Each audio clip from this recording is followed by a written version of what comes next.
Thanks for joining us today. We're here with Nikki Gray. She is our senior associate, and we're so lucky to have her. She's been with us for almost 7 years. She is a lawyer and a nurse. She's going to be one of the people that it really reviews everything, looks to find all of the abuse and neglect that happened in all of our cases. So we're so grateful to have Nikki here. Thanks for joining us today. Thanks, Dawn. Thanks for having me. So I know that one of the things that's just really important to both of us here are some of the issues that are a little bit harder to see when we're looking at these cases, and that's malnutrition and dehydration. So I just wanted to talk to you a little bit about what is malnutrition, what is dehydration. Yeah, definitely. Malnutrition is essentially when the body is not getting enough nutrients and it just doesn't have enough energy from food to sustain proper cellular function and, just to make sure that our elderly folks are getting all the nutrients that they need. And dehydration is, something that we all should be familiar with and are familiar with, where we're just not getting enough fluids for cellular balance. When we're talking about that, malnutrition, dehydration, how are these two things really just more impactful when we're talking about the elderly and people that are living in nursing homes and assisted living facilities? So most of our people and our loved ones who are in assisted living facilities and nursing homes are there due to dementia. And as people get older with dementia and with cognitive impairment, they forget to make sure that they're eating those 3 meals a day and making sure that they're drinking water. So for our elderly loved ones, it's important that they make sure that they get that nutrition and maintain the nutritional balance that they need, because that impacts several things. For our elderly who are immobile and less mobile around the nursing homes and assisted living facilities, it impacts the development of wounds and it can impact wound healing. It also has impacts on them, just their general well-being, and you find that people who are malnourished get a lot more infections, they're more susceptible to illness, when it comes to things like sepsis, not having enough fluids and having a high temperature, it can lead to some really fatal ends to our elderly loved ones. So when we're looking at a case, right, when somebody comes to us and we're looking through the medical records to kind of figure out whether or not there are these additional signs of abuse, because a lot of our folks come to us and we know that they have pressure wounds, we know that they've sustained falls, sometimes there's hospitalizations, right, and there's a focus on kind of these injuries that we can see. How do we see, at least in the medical records, whether or not somebody's malnourished? The main place that we see the signs of malnutrition from the medical records come from the labs. Our elderly loved ones in skilled nursing facilities and occasionally in assisted living facilities will get occasional labs done by the facilities. And in the labs, you're looking for the albumin levels, you're looking for their protein levels as well, to see if those are out of range, and especially if they're low. And for our people at home, I would impress upon them to just be involved in care plan meetings and actually ask to see labs and ask the facility when labs were last done, ask them for a copy of those labs and definitely take a look through them, and if something is looking abnormal and looking a little bit low, then definitely speak to somebody at the nursing home and find out what they're doing to stop that and to kind of get it in its tracks at the early stages, because with malnutrition, it doesn't come on suddenly.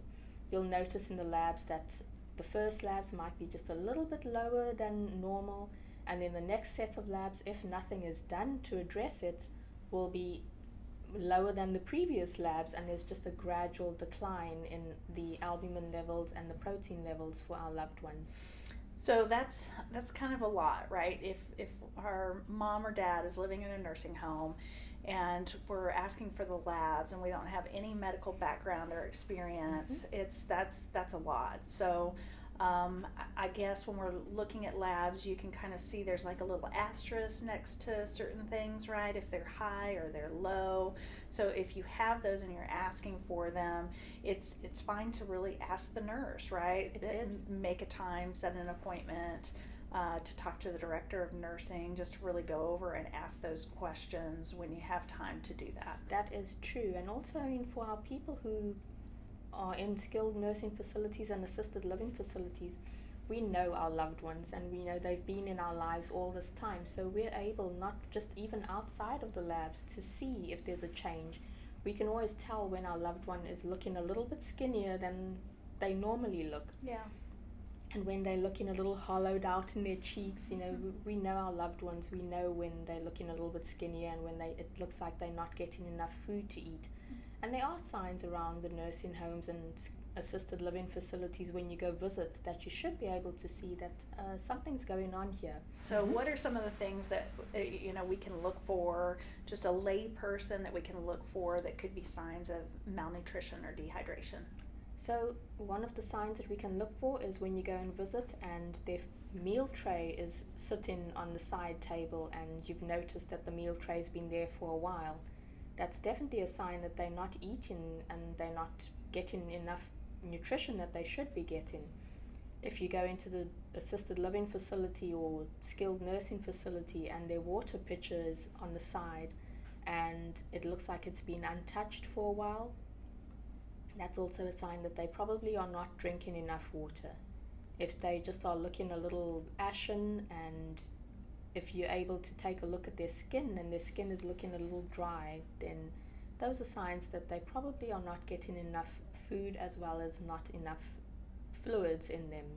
So what should somebody do? So if you go to the nursing home and you've noticed that their tray hasn't been touched, or you know that really they need help eating, but nobody's coming in to help them eat or help them drink, because like you said, sometimes they have dementia or sometimes they have physical constraints to where they can't really get themselves a glass of water or actually maneuver a fork and a knife or anything like that. So what should somebody do if they notice that?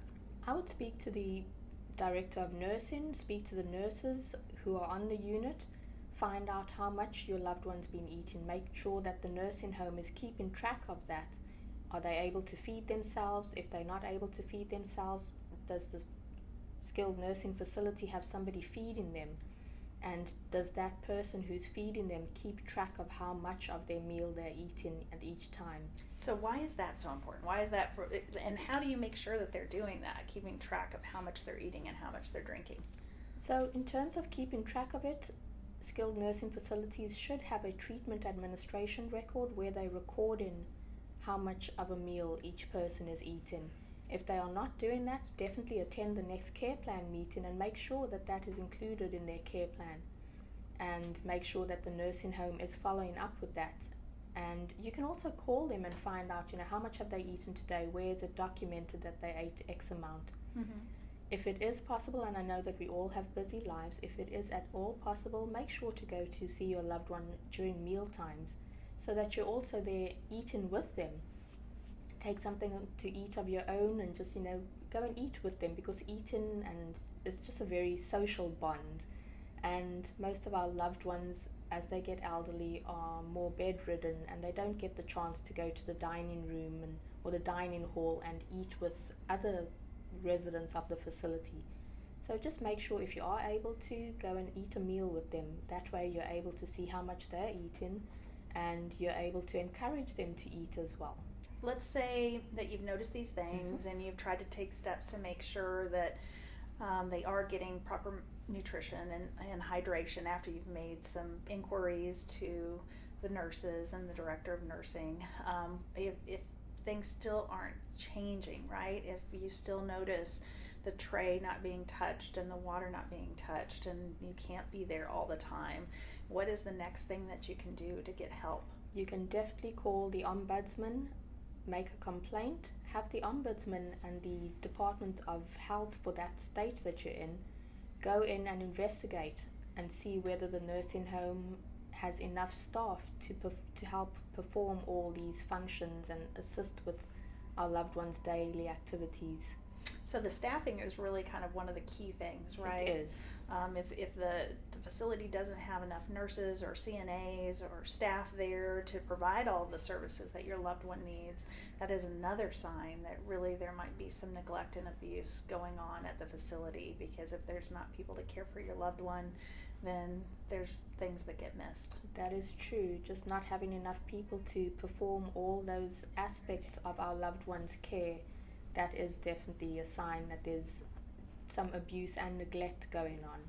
So if you call the ombudsman and there's an investigation, it's also really important to document those calls, right? Let the director of nursing know or the administrator know by email, or if you're texting with them. We've reached out to you several times. We've noticed that this is an issue. It's continuing to happen. Will you please address that? Make sure you're documenting that as well, because if you're documenting it, there's a much greater chance that the facility is actually going to do something, because there are different people involved. Yes. And that way you have a record of everything that you've done and tried to do to make sure that you're correcting the issue as soon as possible. That's true. And when you mentioned documenting, also documenting instances and the times when you've gone into the facility and noticed that your loved one isn't getting the food that they need and that their meal tray's been sitting there. Definitely make sure to document that as well. Yeah. So that it shows how many times your loved one wasn't given their meal or just wasn't given enough of their meal. We don't want to believe that this is happening, right? We don't want to believe that they're not caring for our loved ones. And it's hard to really kind of confront that and say, hey, this isn't right. But how do you feel about just encouraging these folks just to be their loved one's voice, and how important that is? Oh, that is very important, especially, in today's life and in the US, you wouldn't think that our loved ones in skilled nursing facilities are essentially dying of starvation. But, it's really important for people to advocate for their parents. Just, as much as you can, be present at the skilled nursing facilities. Make sure that you're being involved in care plan meetings. Make sure that when you're in those care plan meetings and you've noticed that there is some malnutrition going on and that your loved one is getting a little bit dehydrated, make sure that there's a registered dietitian as part of that care plan meeting to be able to assess how much your loved one needs to maintain their health, and to kind of give a roadmap as to how they're going to get that throughout the day.